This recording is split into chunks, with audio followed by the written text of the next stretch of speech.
a lot of those jobs will be taken away by AI. And I think it's already happening right now, right? So, I mean, for instance, at RateGain, we're not hiring any more junior engineering staff. We expect AI to do it. Ryan, since I have started working in my almost 2.5 decades of working now, I want to say to you that I haven't seen something as revolutionary and transformative as what I am seeing with AI. I think it's going to change the way we work, the way we live, the way we think. Hi Um, everyone. In this episode, I get a chance to speak with Bhanu Chopra. Mr. Chopra is the founder and CEO of RateGain. RateGain is widely known to be the first SaaS company to go public. This episode is mostly AI focused as we discuss the impact of AI on jobs, how to prepare as students and professionals in this market, the contrast of starting a company in let's say 2004 versus today, and much, much more. I had a great time recording this episode and I hope you guys find this useful. With that, my friends, Mr. Bhanu Chopra. All right. So, uh, I wanted to start off with AI actually. Wanted to get your thoughts on. So, I think since 2022, there's been a lot of buzz around generative AI. There's a lot of funding which is going into AI companies. Not only that, but AI companies are also generating a lot of revenues as well. Just want to give, I want to get your broad views on AI in general. How do you think that's going to shape? And are you skeptical about? Some people are skeptical about a lot of money being poured in. What are your thoughts on that in general? Maybe we can use that as a starting point. yeah. So, my starting point on this would be to say, Ryan, since I have started working in my almost 2.5 decades of working now, I want to say to you that I haven't seen something as revolutionary and transformative as what I am seeing with AI. I think it's going to change the way we work, the way we live, the way we think. Um, so it's pretty revolutionary in nature. The approach that we are taking at RateGain is twofold. One, um, what we're trying to do internally is really raise our productivity levels by introducing a whole bunch of automation. Um, so, we are running this now culture of being AI first mindset where we're training pretty much everyone in the company to be a white coder. And it is so fascinating to see that even our HR team has built AI applications and tools using white coding. So they have built a bunch of capabilities on talent acquisition, talent sourcing.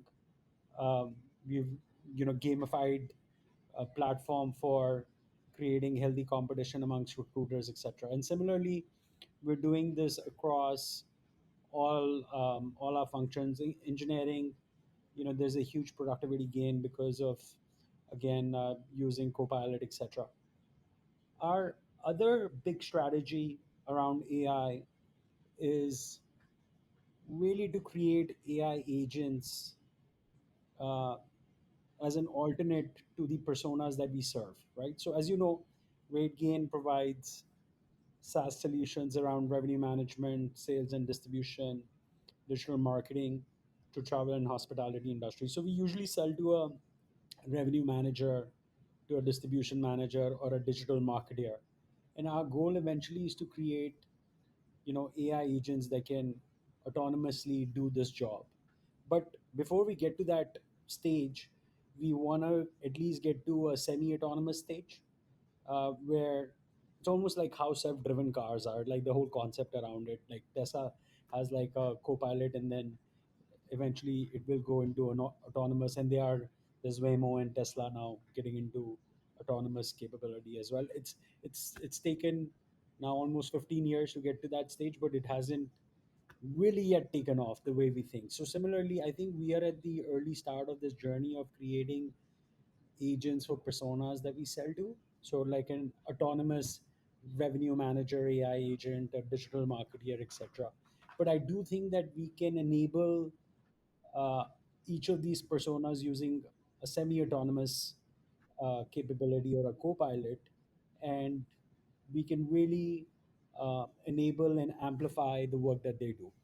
So largely those are the, so one is like more internally focused around automation and efficiency gains, productivity gains, and second is more around coming out with AI first solutions, ultimately leading to an autonomous capability to solve that business problem. So two things.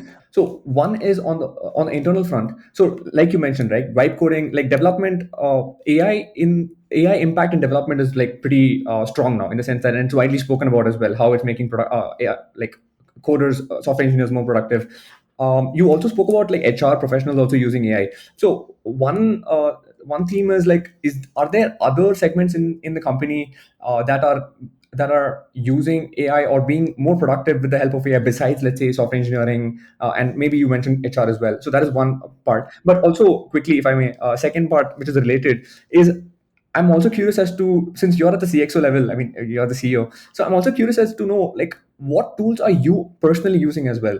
Because I mean, I mostly use ChatGPT or Cursor in my day-to-day workflow, and I'm a software engineer. But I'm curious as to, at the CEO level, what do people like use, or how are you making use of AI to make yourself productive, if at all? Yeah, no, great question. So to address your first question about where else are we using it, so we are using it uh, significantly in the marketing function. So we're using generative AI to create a whole bunch of content. Understanding intent signals. How do we do all the automation around it?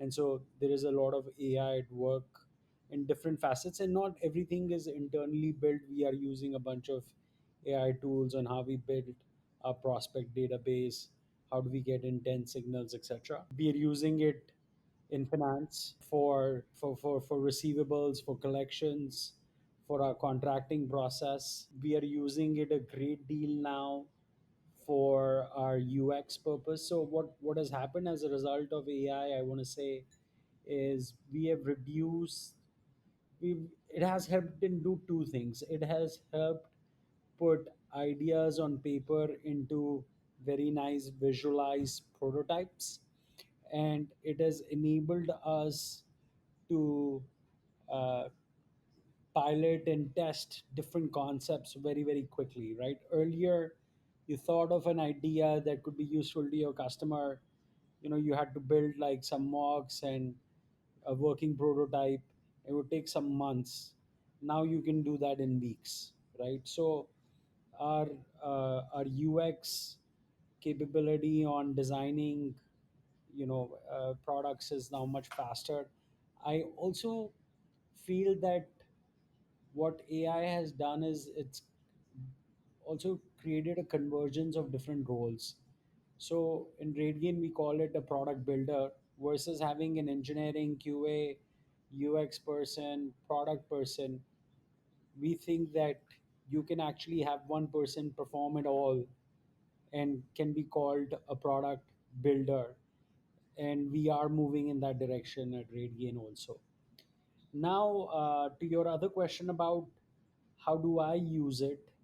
So my use is currently also limited to ChatGPT.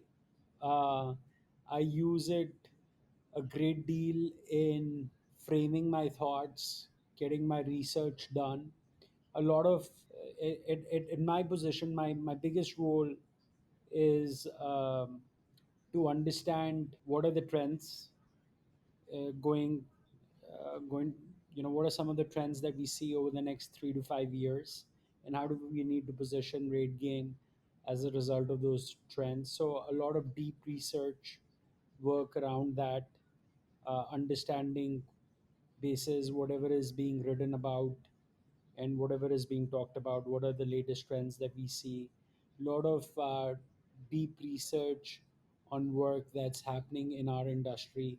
So very good and very fast understanding and both primary and secondary research about the market and where things are headed. The second big role that I have to play is role of a capital allocator. Where do we invest our money? And uh, there are lots of good chat GPT enabled capabilities to help you make those key decisions around capital allocation by doing again research on what is the TAM, SAM, SOM of different areas that we operate in, and and it's quite beautiful in its ability to also do competitive research and how do you position yourself against that. So it, it I would say it's fastened the research process, um, and that's been quite useful for me. But now that you mention it, right, I'm thinking. Stop me if I'm wrong. In the sense that, like for me, like AI seems to be very very helpful, and I use it a lot. But I also feel that that is also because AI capabilities are so good at coding that they are pretty useful for me. But because your job is mostly decision making, and I don't think AI is at a point where it is at like a decision maker level. I'm not sure, but that's my guess. Like maybe it's still not there yet, and maybe that's why it may not be that useful for you. Or I'm not sure. So it is very very useful in the decision making process because it enables you to structure your thought process and put a framework. So it may not be able to make the decision for you, but it can help you, enable you to build a very nice decision tree or a framework. This is which you can take very structured decisions. I mean, obviously, humans are always going to have that instinct and bias, and I do believe that that is extremely useful and required, and will be required in the future because that's where humans will add value in their, to add that layer of instinct and context, and we will continue to have value in that sense. So yeah, right now it's not making the decisions, but it's helping me put the framework. You since you already brought up agents, like you spoke about persona agents as well.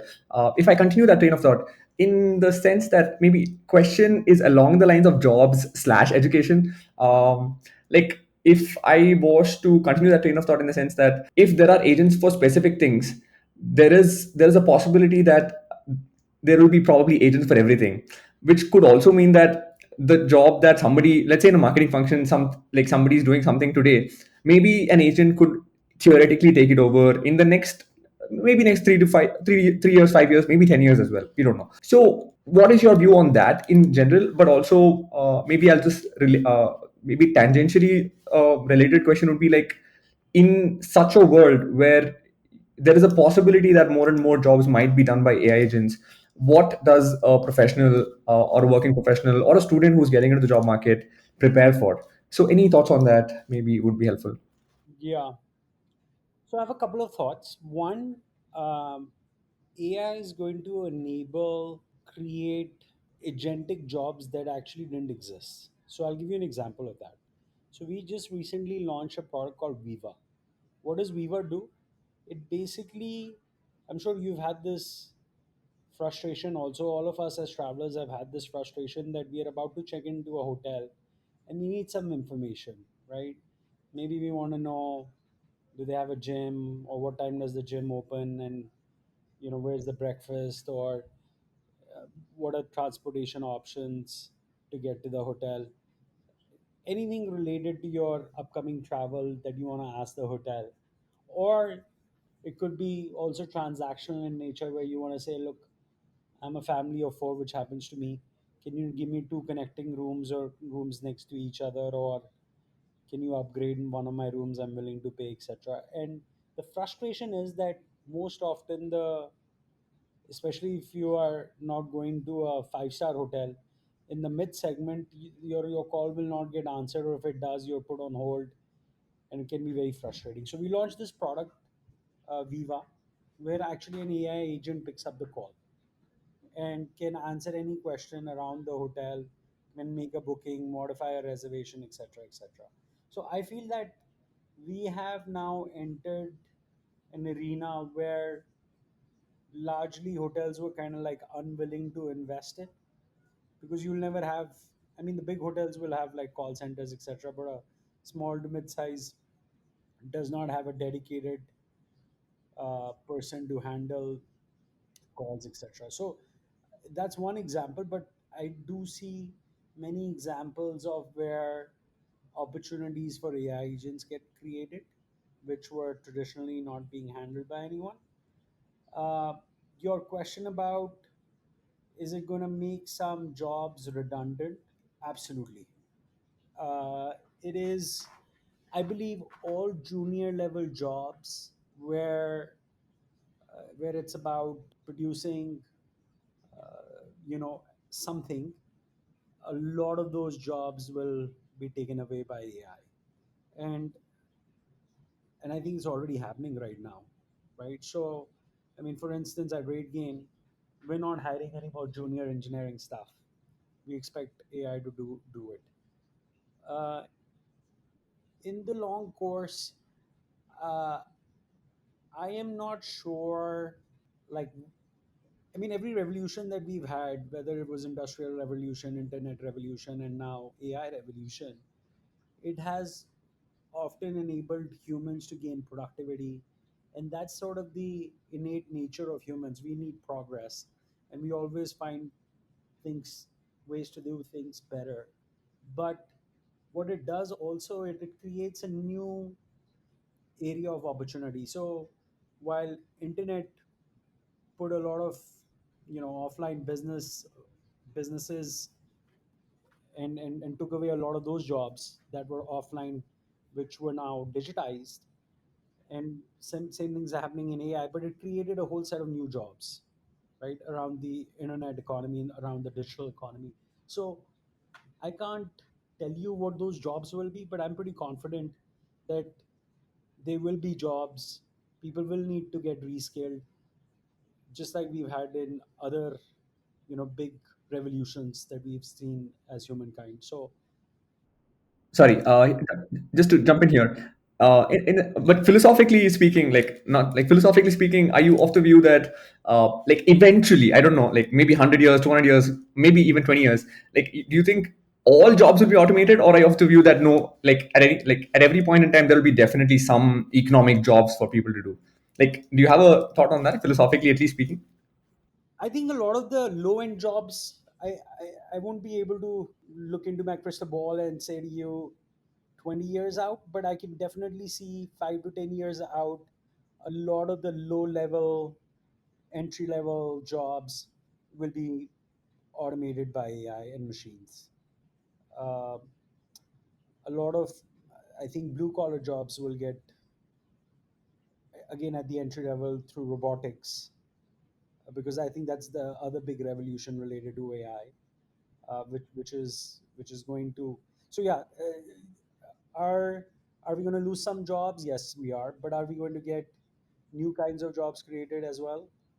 Uh, as as we've seen in the past, and history tells us, absolutely. Um, Not a well thought through question here, but I feel like you have lived through both the internet because I think you were in the US in '98. I think you've seen through the .com bubble as well, and obviously in 2024, 2025, we are all living through the AI revolution. Thank God. Um, is there anything that feels different to you or feels same to you, if anything at all? I don't know. Yeah, there is. Besides the funding mania, I think. Yeah, I think that's a common thing. It's very hot if you're in this area to be able to get funded, which was the case in .com area too. The other commonality, I think, is the human reaction is very, very common at that point. There were a bunch of people that felt into this category of fear. Their reaction was of fear of what's going to happen to me and what's going to happen to my job. And then there was another category of people that saw this as a great opportunity. And I again, if I had to bucketize people's reaction, I see it very similar. I like to believe that me and RateGain fall in the category of seeing this as a huge opportunity, and it really should enable us to get ahead of the pack in the areas that we operate. So yeah, any revolution creates same kind of human emotions and reactions, which is what I'm seeing even now. Sorry to keep this so AI dominated, but I have maybe one or two AI theme questions. One is like we spoke about how we are living through a revolution, and in revolutions, there are some status quo companies or some companies which are which are established. Some established companies might lose ground. There is some speculation that Adobe is one company which might be under threat due to some generative AI tools, and that industry itself, like photography industry itself. What are your thoughts on the AI's impact in the travel industry? Do you see a major shift? How do you think that's going to play out? Are you worried about rate gain itself, or and thoughts on that maybe? So please don't get me into trouble.